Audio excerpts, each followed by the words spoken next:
Welcome back everybody. बात कर रहे थे मौलिक अधिकारों की, और मौलिक अधिकारों में भी आर्टिकल 33, 34, 35, ठीक, it is the last leg of our discussion. और इसमें मैं 35 में आपको बता रहा हूँ, ये 35 आर्टिकल हमारे जो हमारा ये कहते हैं ना कि एकीकृत केंद्रीकृत संघ है, ठीक है, एकात्मक संघ जो है उसको ये मजबूत करता है।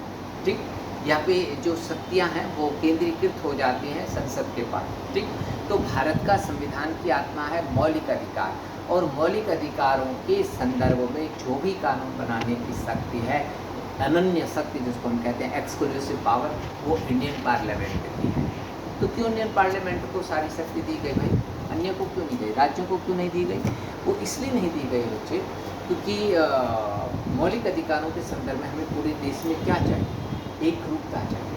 ठीक है, तो सारे देश में मौलिक अधिकारों के हनन के लिए जो दंड का प्रावधान है, ठीक है, उसका भी क्या है, जैसे समानता का अधिकार है। अब समानता का अधिकार है भाई, लेकिन भेदभाव कर दिया, छुआछूत कर दिया, तो छुआछूत के लिए, भेदभाव के लिए, ठीक है, आप जानते हैं कि SC/ST एक्ट,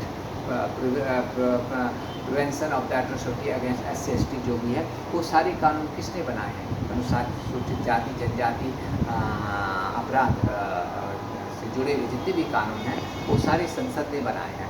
तो मौलिक अधिकारों से जुड़े हुए कानून, मौलिक अधिकारों के हनन से जुड़े हुए दंड वगैरह का प्रावधान करने की जो अनन्य शक्ति, जो एक्सक्लूसिव पावर है, वो भारत की संसद को है।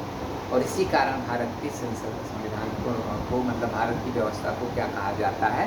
ये केंद्रीकृत व्यवस्था कही जाती है। तो इसका उद्देश्य ये था कि संविधान निर्माता ये चाहते थे कि मौलिक अधिकार सभी देश के सब नागरिकों को मौलिक अधिकार समान रूप से प्राप्त हो, और इनके लिए दंड भी पूरे देश में समान हो। ठीक है, तो जो एक्ट बनाए जाते हैं for violation of the fundamental right, वो संसद के द्वारा बनाए जाते हैं। जो क्वांटम ऑफ पनिशमेंट है वो भी संसद के कानूनों से निर्धारित किया जाता है। तो आज की चर्चा के लिए इतना ही।